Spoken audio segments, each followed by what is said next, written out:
Assalamualaikum warahmatullahi wabarakatuh. Selamat sore. Perkenalkan nama saya Ilham Juga Pratama dengan NPM 021. Di sini saya akan mempresentasikan analisis gigi campuran dengan metode Moyers. Nah, apa itu analisis gigi campuran? Analisis gigi campuran adalah suatu metode evaluasi perkembangan gigi anak pada fase gigi campuran, yaitu masa peralihan dari gigi sulung atau gigi susu ke gigi permanen. Fase ini biasanya terjadi pada usia 6 sampai 12 tahun ketika anak memiliki kombinasi gigi sulung dan gigi permanen dalam rongga mulut. Nah, tujuan dari analisis gigi campuran ini yang pertama menilai perkembangan dan pertumbuhan gigi permanen. Yang kedua memprediksi ruang yang tersedia untuk erupsi gigi permanen atau ruang lengkung rahang. Yang ketiga mengidentifikasi masalah dini seperti ketidaksesuaian ukuran gigi dan rahang atau diskrepansi ruang. Gigi berjejak crowding, gigi impaksi, gigi hilang, masalah oklusi atau hubungan rahang atas dan bawah.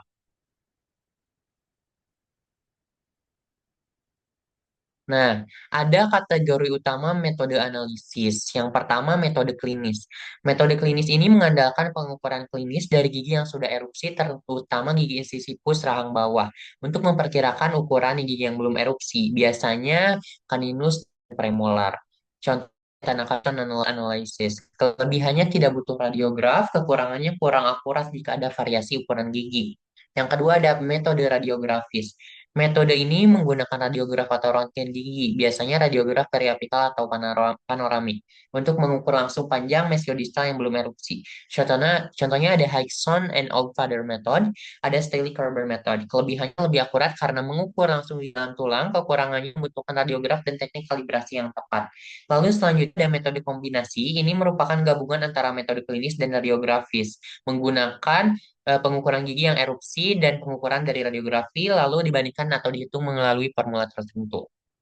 Contohnya dense analysis dan fluid analysis. Kelebihannya akurat tinggi, kekurangan lebih kompleks dan memerlukan dokumentasi lengkap. Bu. Nah, kita coba masuk lebih dalam ke metode Myers. Ada keunggulannya sendiri. Nah, kalau misalnya metode Myers ini eh, paling populer, makanya paling sering digunakan dalam analisis di campuran. Keunggulannya yang pertama tidak membutuhkan radiograf, cuma kan ukuran mesiodistal daerah usia 9 tahun perlu. Nah, ini bisa radiografi. Yang kedua ada cepat dan mudah dilakukan. Prosedur simpelnya itu ukur lebar isi siput bawah, lalu cari prediksi di Moyers. Tidak memerlukan perhitungan matematis yang rumit. Sangat efisien untuk screening awal atau saat banyak pasien. Yang ketiga, lebih personal dan fleksibel. Nah, tabel Moyers ini tersedia dalam berbagai tingkat persentil kepercayaan, 75%, 85%, 90%, 95% dan lain-lain. Yang memungkinkan prediksi sesuai tingkat toleransi resiko. Nah, biasanya 75% itu prediksi ruang rata-rata, 95% prediksi ruang yang lebih konservatif, memberikan pilihan lebih fleksibel pada dokter untuk rencana perawatannya. Lalu yang keempat, data MOS dibuat berdasarkan populasi besar. Nah, awalnya berdasarkan data anak-anak Kaukasoid atau yang lebih awam itu anak-anak dari bangsa Eropa, bangsa bule, namun dapat dimodifikasi atau disesuaikan untuk populasi lokal seperti Asia dengan penelitian tambahan. Yang kelima, sangat berguna untuk deteksi dini masalah ortodontik. Bisa digunakan untuk memprediksi crowding, mendeteksi kemungkinan-kemungkinan diskrepansi ruang, membantu dalam perencanaan ekstraksi serial. Untuk prinsipnya sendiri, analisis Moyer merupakan metode prediktif yang digunakan untuk memperkirakan ukuran gigi kaninus dan premolar tetap yang belum erupsi berdasarkan lebar 4 insidikus bawah tetap yang sudah erupsi. Nah, prinsip intinya itu ada hubungan proporsional antara lebar insidikus bawah dengan kaninus dan premolar tetap pada individu. Dengan kata lain, semakin besar ukuran gigi insidikus bawah, maka semakin besar pula kemungkinan ukuran gigi posterior Kanius dan Premal tetap yang akan tumbuh seperti itu. Lalu selanjutnya itu,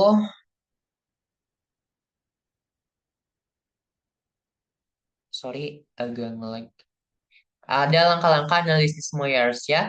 Untuk langkah-langkah analisis Moyersnya itu, yang pertama mengukur lebar mesiodistal, 4 insisipus bawah tetap. Gunakan alat seperti tooth gauge atau bullet gauge, lalu ukur lebar dari mesial ke distal, masing-masing insisipus bawah lalu jumlahkan semuanya. Contoh hasilnya 23 milimeter total 4 sisi pus bawah. Yang kedua, menentukan ruang yang dibutuhkan.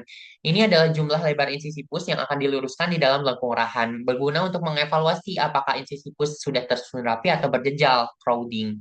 Perlu dibandingkan dengan ruang aktual di lengkung rahang. Yang ketiga, menghitung ruang yang tersedia, diukur dari panjang dari titik penanda misalnya di skala lateral atau kaninus sulung hingga ke mesial molar pertama. Gunanya untuk tahu berapa ruang aktual yang dimiliki pasien dalam lengkung rahang untuk menerima erupsi gigi berikutnya. Yang keempat, memprediksi ukuran kaninus premolar yang belum erupsi. Nah, menggunakan tabel Moyers biasanya pada tingkat kepercayaan 75% untuk keamanan klinisnya. Tabel ini memberikan prediksi jumlah lebar mesiodista, kaninus, dan dua premolar presisi berdasarkan data total insisipus yang bawah tadi.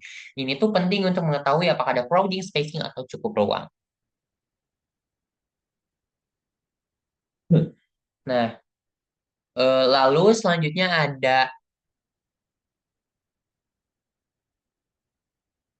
contoh langkah pengukurannya. Yang pertama itu ukur lebar mesiodistal keempat isi sipus bawah.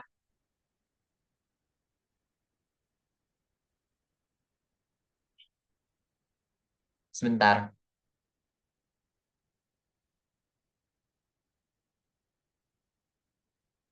Nah, isi sipus bawah, misal hasil pengukuran totalnya ada 24 milimeter. Nah, cari nilai 24 milimeter pada tabel Moyers. Pilih tingkat probabilitas yang 75%. Yang umum digunakan agar prediksi lebih aman. Lalu ada baca hasil prediksi pada tabel, misal pada tabel Moyers untuk 24 milimeter isi sipus bawah, prediksi gelombang lebar dan radius 2 premolar bawah 21,0 milimeter. Milimeter. Nah, karena 24 milimeter, maka kemungkinan spacing karena lebih besar dari 21 milimeter. Kalau lebih kecil itu kemungkinannya crowding seperti itu. Selanjutnya itu ada tabel Moyers. Nanti kita bisa tahu dari tabel ini apakah gigi tersebut spacing, crowding, atau cukup ruang. Nah, di sebelah kiri tabel yang pertama itu ada untuk gigi mandibular. Gigi mandibular di atas untuk laki-laki, yang di bawah untuk perempuan. Dimulai dari 75%, 85%, dan lain sebagainya. Lalu di sebelah kanan ada untuk tulang maksilari atau tulang maksila. Di atasnya itu ada buat laki-laki dan di bawahnya untuk perempuan seperti itu. Nah, lalu diinterpretasi hasil analisisnya. Jika ruang tersedianya kurang dari ruang yang dibutuhkan, kemungkinan crowding. Ruang tersedianya lebih dari yang dibutuhkan, nah kemungkinan sih. Tapi jika ruangnya sesuai, maka giginya normal, cukup ruang. Nah, hasil analisisnya ini menjadi dasar perencanaan perawatan ortodontik, termasuk kemungkinan pencabutan gigi yang perlu dipasang lepasan dan lain sebagainya. Seperti itu. Nah, ada keterbatasan analisis Moyers. Yang pertama, tidak memperhitungkan perubahan alami perimeter lengkung selama transisi gigi. Yang kedua, tidak seakurat, prediksinya tidak seakurat atau prediksi radiografis untuk individu tertentu harus digunakan dengan pertimbangan klinis dan pemahaman perkembangan gigi. Dengan seiring berjalannya zaman, maka metode radiografis lebih disarankan.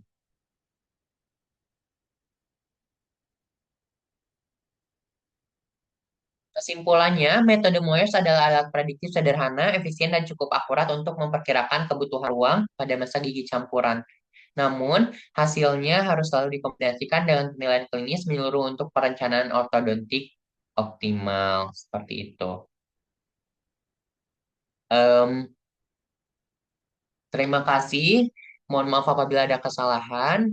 Wabillahi taufiq walhidayah. Wassalamualaikum warahmatullahi wabarakatuh.